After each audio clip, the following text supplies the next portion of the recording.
안녕하십니까. 오늘은 로마서 3장 1절에서 4절의 말씀으로 하나님의 참되심 첫 번째라는 제목으로 하나님의 말씀을 나누고자 합니다. 본 말씀은 그런즉 유대인의 나음이 무엇이며 할례의 유익이 무엇이냐 범사에 많으니 우선은 그들이 하나님의 말씀을 맡았음이니라. 어떤 자들이 믿지 아니하였으면 어찌하리요 그 믿지 아니함이 하나님의 미쁘심을 패하겠느냐? 그럴 수 없느니라. 사람은 다 거짓되되 오직 하나님은 참되시다 할지어다. 기록된 바 주께서 주의 말씀에 의롭다함을 얻으시고 판단받으실 때에 이기려 하심이라 함과 같으니라. 사도 바울은 유대인이 나은 것이 있다고 말씀합니다. 오늘은 하나님의 참되심 첫 번째 시간을 가지고자 합니다.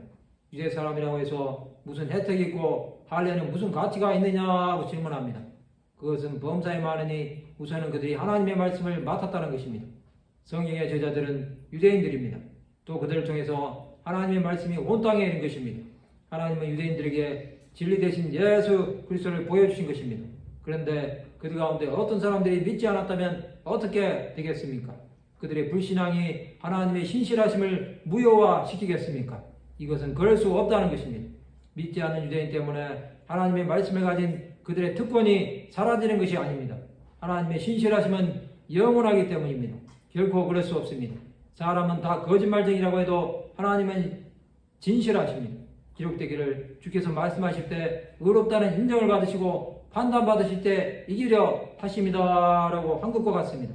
하나님은 말씀과 심판에서 의로우십니다.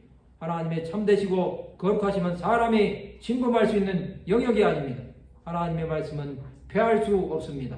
요한복음 3장 34절에서 36절에 보면 하나님이 보내신 이는 하나님의 말씀을 하나니 이는 하나님이 성령을 한량없이 주심이니라. 아버지께서 아들을 사랑하사 만물을 다 그의 손에 주셨으니 아들을 믿는 자에게는 영생이 있고 아들에게 순종하지 아니하는 자는 영생을 보지 못하고 도리어 하나님의 진노가 그 위에 머물러 있느니라.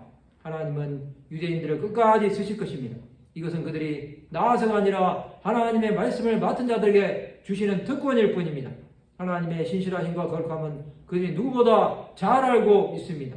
하나님의 성품은 참되시기에 그를 믿고 따르는 자들에게 함께 하시는 것입니다. 하나님의 말씀을 기록한 저자들은 하나님의 거룩하심을 찬양한 자들입니다. 그들의 하나님을 향한 사랑은 말로 표현할 수 없습니다.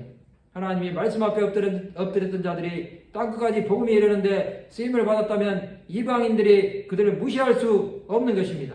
성도 여러분, 유대인이 하나님의 말씀을 전해준 자들이라는 사실을 기억해야 합니다. 우리는 하나님의 은혜에 감사해야 합니다. 하나님의 택한 백성이 있었기에 구원이 온 땅에 이른 것입니다. 이것을 무시한다면 우리는 하나님의 마음을 모르는 자들이 되는 것입니다. 우리는 자격이 없음에도 구원함을 받은 자들이 된 것입니다. 말씀을 마치고자 합니다. 주 예수의 거룩하심과 의로우심을 온 땅 가운데 알리는 하나님의 백성들이 되시기를 주님의 이름으로 축원합니다.